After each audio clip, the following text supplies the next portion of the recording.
Hey, hey, hey, good morning, guys. It's Donald and Mary, and we're here to bring you your morning weather, water, and trail chatter report. And so, Mary's going to start off with the weather and water, and then after we have some trail chatter that's going on around the world. All right. Thank you, Donald. Good morning, everybody. Right now in Blairsville is 70 degrees and we have some fog. We're looking at a high of 89 today with a mix of clouds and sun. It's going to be muggy, and then winds will be 5 to 10 miles per hour. Tonight, 68 degrees, clear to partly cloudy and muggy overnight. The winds will be light and variable. Up on Blood Mountain today, high of 82, sunny, and then tonight 69 and mostly clear. Winds today and tonight will be 5 to 10 miles per hour. Water on the trail right now is decent for the most part. Make sure you're topping off at Hawk Mountain Shelter as you hike north. You will have 6.2 miles until you reach Justice Creek where you can get water again. So those 6.2 miles is always dry, so make sure you have enough to get through there. Slaughter Creek still has water at the moment. This is before you climb Blood Mountain. There is no water on Blood Mountain, so make sure you grab some water and keep yourself filled before you hit Blood Mountain. Hogpen Gap water source is dry. Snakes, make sure you're checking the trail as you walk. When you go to sit on rocks, logs, stumps, or pick anything up, make sure that you're careful because they can camouflage very well. The snake nest up on Cow Rock has the copperheads, so stay off of those boulders. Rider that I brought out to Hogpen Gap yesterday was telling me that last week when he was out there hiking, he most certainly did see some of those snakes there up in the boulders. So he was glad that we had notified him of that, and he stayed far away. Bears right now up in the Great Smoky Mountain National Park, ongoing closures, campsites 23 and 96. All of the shelters are open at the moment. And then the warnings, Charlie's Bunyan and campsites 21, 86, 15, 64, and 65. Let's remember to leave no trace. If we brought it in, let's bring it out. And make sure you're hanging all your food and any of your cosmetics, lip balm, deodorant, anything at all that has odor to it, because the bears will smell that also. So that way, we're all safe, us and the creatures of the forest. All right. Rider that I picked up 2 days ago and brought from Byron Reese Parking here in Georgia up to Deep Gap, North Carolina, had me go out and pick her up yesterday at Indian Grave Gap as she was making her way back to her vehicle. She said that she saw one bear Friday and then 4 bears yesterday. This was between Dix Creek Gap and after you summited Tray coming over the mountain. She said 2 of those bears were cubs. So, Mama was around there somewhere. So that, and then she'd had an issue with her water filter. It wasn't working properly. She said she probably didn't treat it well over the last 4 years, and it did break down on her. So 4 years? yeah, so bears. What kind of water filter? It was one of the Life straws. So she yeah. said she was starting to get pieces of plastic. So she said, I didn't take care of it properly, and I need to replace it. So I think that I wouldn't even use a life straw, but they have much better filters today that you can purchase. yeah, I told her to check out some of the options. So But she's gonna do But some. 4 years old, man, I change mine just about every time I go out, man, depending on where I've stored it. And like this winter, we had it out in the back room here, man, where it was really cold. There's no heat back there and stuff, man. So, and it's actually not the back room. I call it the back room, but it's the shed area and so the storage space outside. And so, I left my platypus in there, and I actually went out and bought a brand new one. I just don't want to take any chances. They're $30, dude, or something, man, and it's like $30 or Giardia. Right. You know what I mean? I dude? asked her if she did that much hiking, and she said no. She goes, she does hike on occasion, but she said that she's left it in her car, and she lives south of us, so it's getting heated up most of the time. So that'll destroy your items also. So So she also, the hiker, we picked them up at Byron Reese and dropped them off at Deep Gap around 12 p.m. on Friday.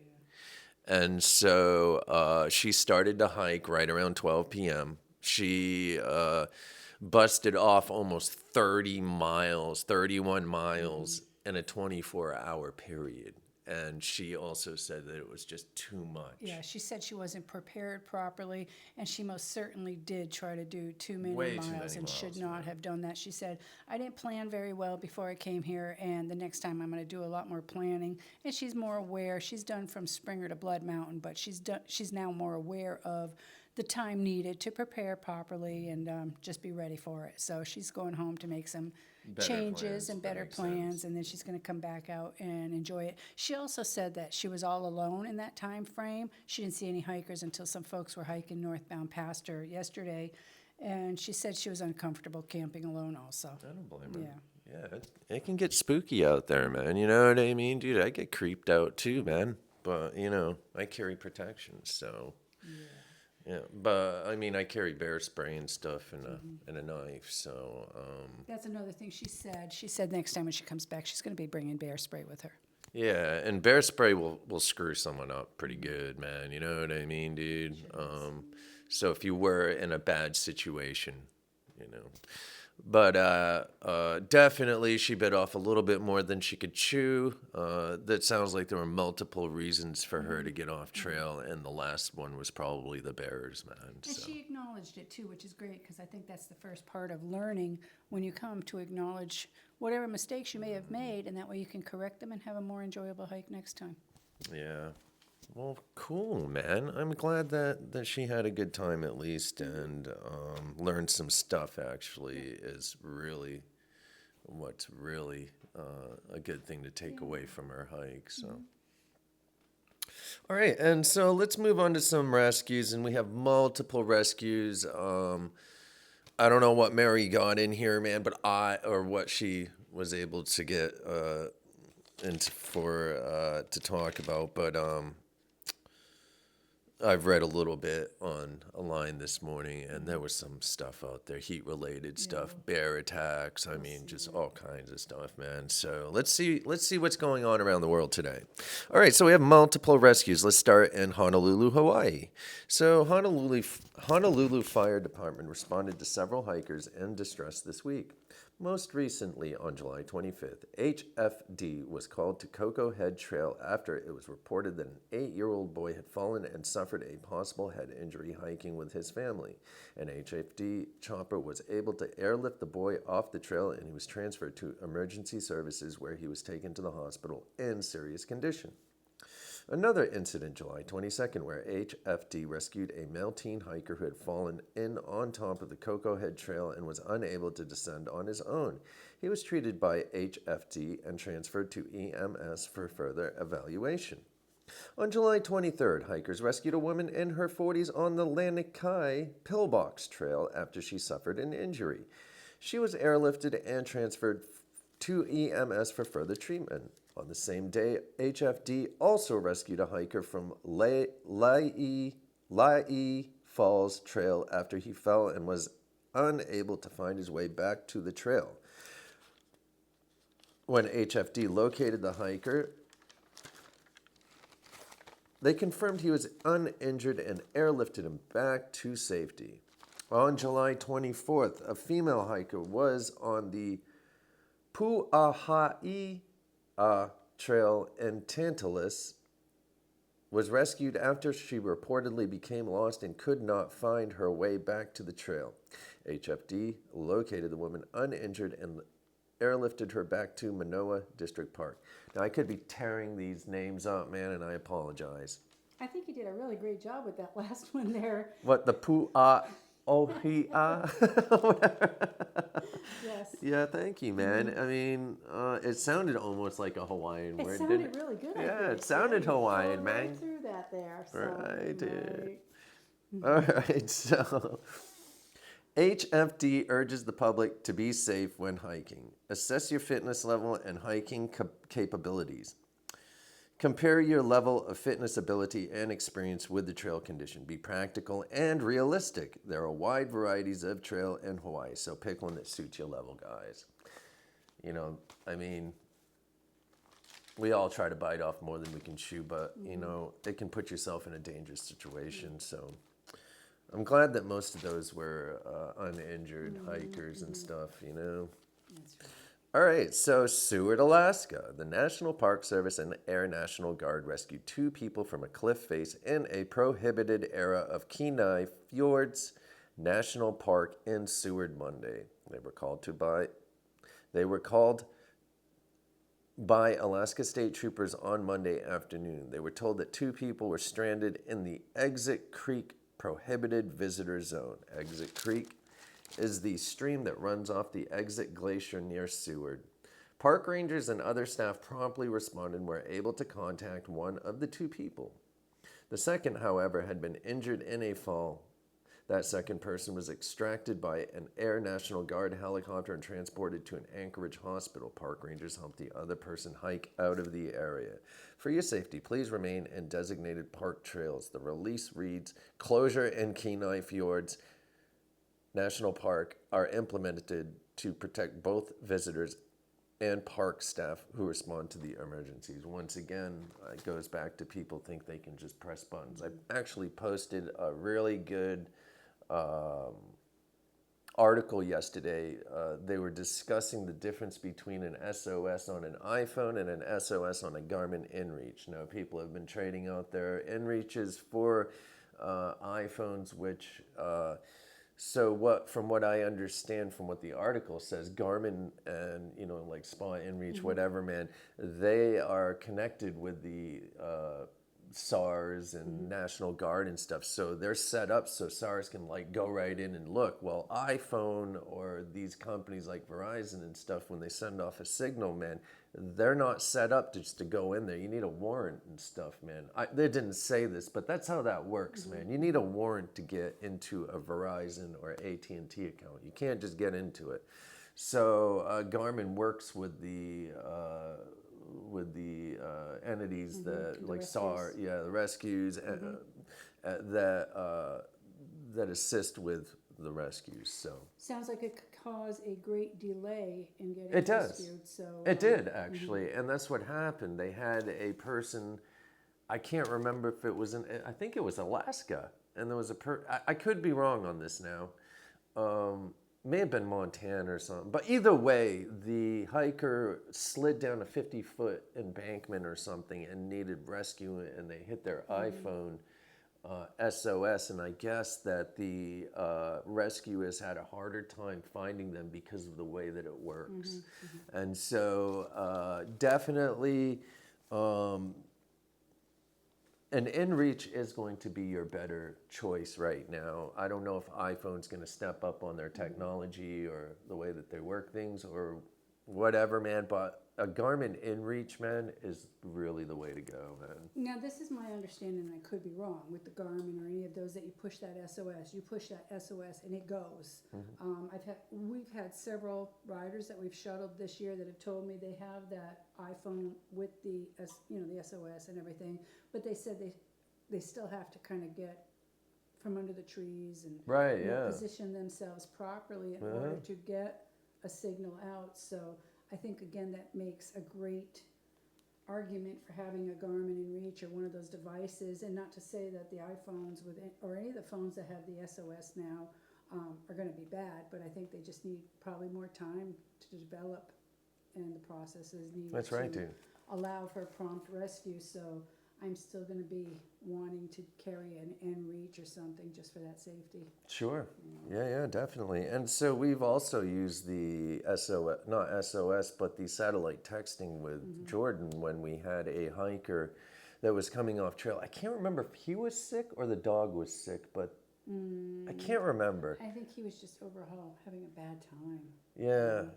Either way, man, when we got to he was up on BMT between like Mud Gap and Tapoca Lodge. Rock or something like that. It may have been Slick Rock. Fat.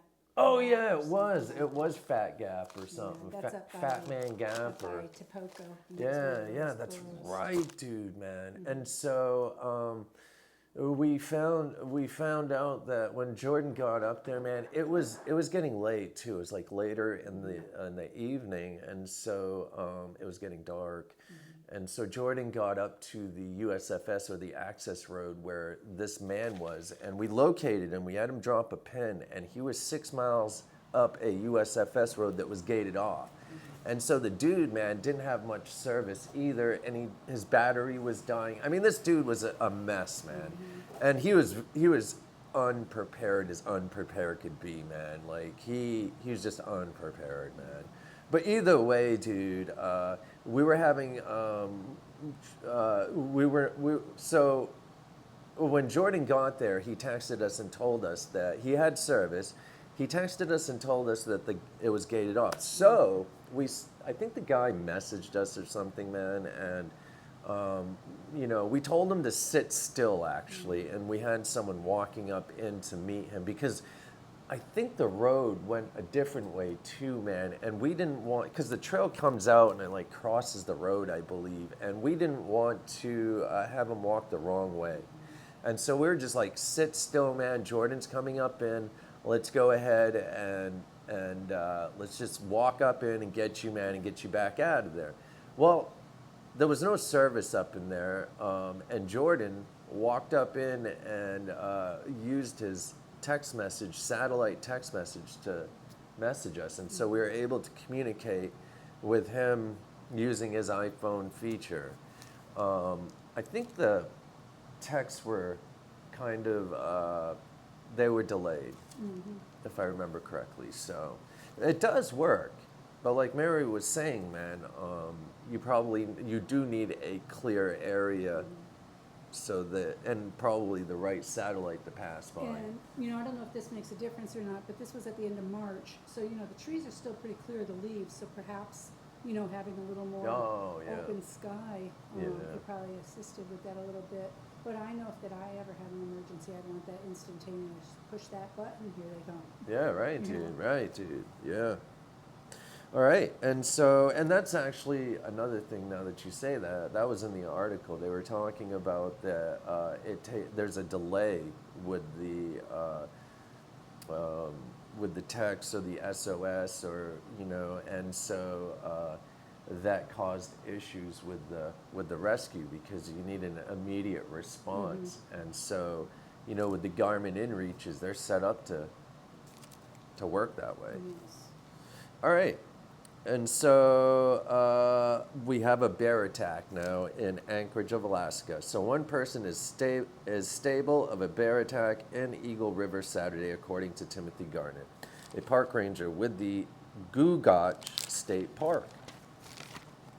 He said the person was attacked by a brown bear that had cubs near Barber Falls around 10 a.m. The person, who is a local, called for help and was taken to the hospital with a non-life-threatening injury. With non-life-threatening injuries, Garnett said. The Barber Falls Trail is open, but an area near the South Fork confluence is open.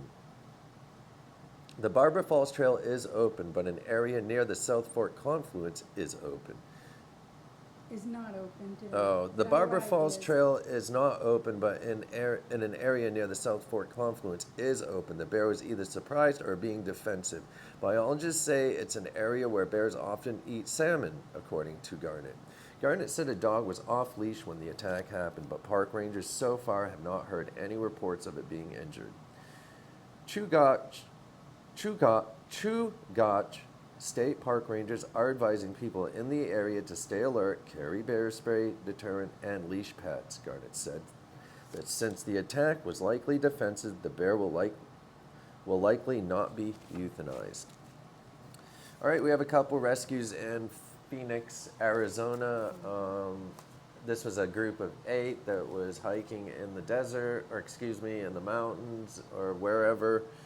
In the mountains, and they or in the canyons, I think, and we're going to see in a second here. But I know this: there were 2 people in the group that needed assistance, so they called the SARS in to help.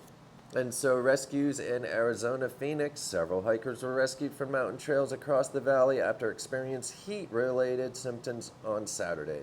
In Phoenix, 2 people needed rescue off Camelback Mountain after suffering heat-related symptoms on Saturday afternoon. Crews responded to the first rescue around 11 a.m. when a group of 8 hikers from out of town were struggling to get down the Echo Canyon Trail. Phoenix Fire says 6 hikers were able to make it down the trail without assistance. One hiker needed to be taken down the mountain using the big wheel stretcher and was taken to the hospital. Another hiker was airlifted off the trail by Phoenix Firebird helicopter and taken to the hospital in stable condition for heat-related symptoms. Meanwhile, in the East Valley, the Scottsdale Fire Department rescued a woman who was experiencing heat exhaustion on the Saguaro Canyon Trail. The Scottsdale Fire e-bike paramedics, I know, right? contacted the woman and she was airlifted off the mountain. Scottsdale Fire says she refused to be taken to the hospital. Now it is hot, guys, man. Seek shade, frequent breaks, hydrate, have electrolytes, proper clothing, try to avoid heat of the day, and know your limitations. It is very hot out right now, guys, man. So you're going to have to be extra careful when you come out here and plan like it's hot. Heat stroke's no joke, man. I got it there on the Florida Trail years ago, man. What was it, 2013 or something? 2014, man. It put me down for a week. And so it really will mess you up. Let's see. And so there is something called the Everesting Challenge, and I wanted to discuss this a little bit. And so someone actually died from it. Hiker dies from cardiac arrest after attempting Everesting Challenge. So this man, what Everesting is well, let me read this. So late last month, 43-year-old New York-based banking executive Slava Lakind fell ill while attempting the Everesting Challenge at Snow King Mountain in Jackson Hole, Wyoming.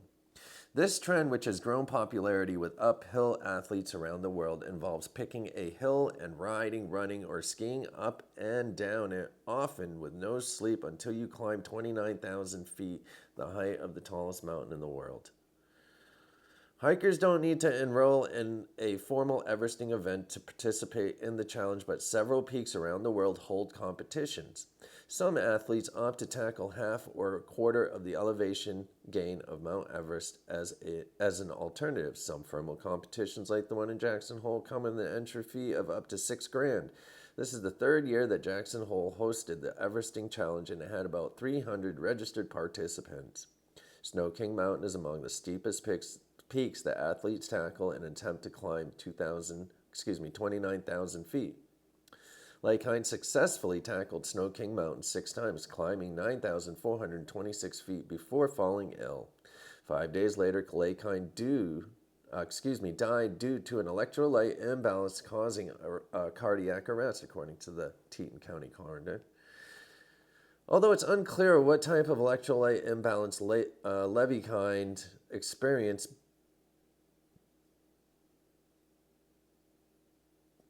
so it's Lakind, they spelled it wrong here. Lakind experienced the most common type of amongst endurance athletes is hyponatremia.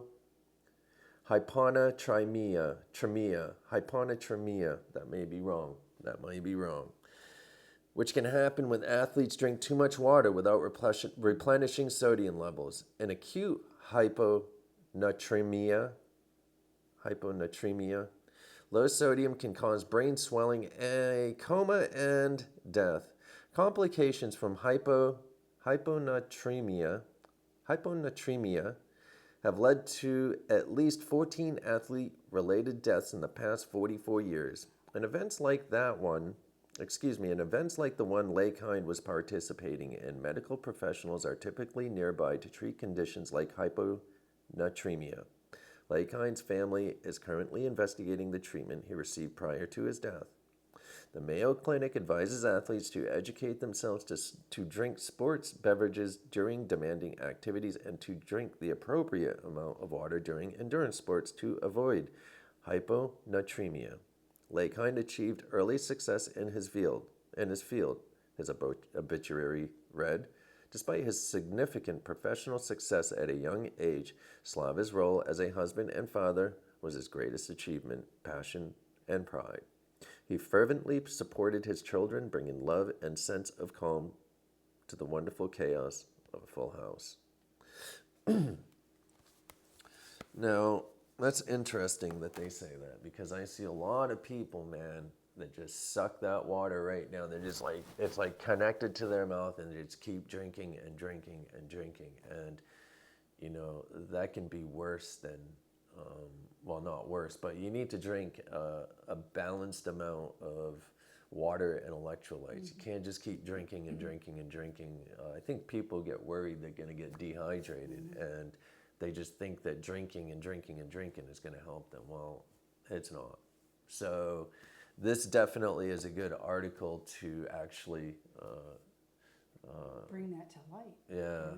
Definitely. Yeah, unfortunately there was a death involved, but definitely it can be a warning sign to others to know what's up out here, man. That Everesting thing, man, I mean, whatever. You know what I mean, man? There's too many challenges out there that I think are, I don't know, man. I think it hurts people because they get into this challenge and then they start getting into that mindset. And some people, you know, they need to do it just to prove themselves or prove to others that they can do it. You know, and so they don't stop and they just keep pushing themselves to the edge. And now, you know, this is what happens. And so I know that. I know pushing to the edge very well. I don't do it anymore, but I used to be that dude. Today I'm a little bit calmer. So anyways, we don't really have anything going on today. We're going to eat, we did lobsters and stuff yesterday, so I bought an extra one so we could do Yummy. lobster rolls, man. So that's what we'll be doing today. And, you know, if someone calls, cool, man. But it's really quiet out here right now, man. We've got a couple people on trail, but, I mean, it's really quiet. It's really hot. Like, yesterday was like 90-something degrees down here, man. And that's stifling hot, man. And there was no wind or anything, man, or any cloud cover. It's just hot. And so, you know what I mean, dude? Once you get up in elevation, it might drop 5-10 degrees, man. But might be even hotter up there, so I don't know. Yeah, some in the areas it was like 79, so Oh, that's was it? even Sweet. kind of warm, you know, for being on the trail. It was 90-something right here, dude. Yeah, yeah. When I left out of this driveway to head out to Indian Grave Gap yesterday, it was 95 degrees. Boom. And that's hot. It probably the humidity was 1,000%, and it probably felt like 110 degrees. And you with know? weather calling for muggy today, that's really going to just smash you down and suffocate you. Yeah, definitely, dude. So not many people out here, man, but it's just that time of year. That's right. So this is the time to be hiking in the north, actually, man. Anyways, do you have anything else you'd like to say? No, I'm going to grow some microgreens today. It's sweet, man. I love it. All right, kids, man. If anyone has anything to say or needs anything, man, just give Mary and I a call. We're here for you. One love. Peace.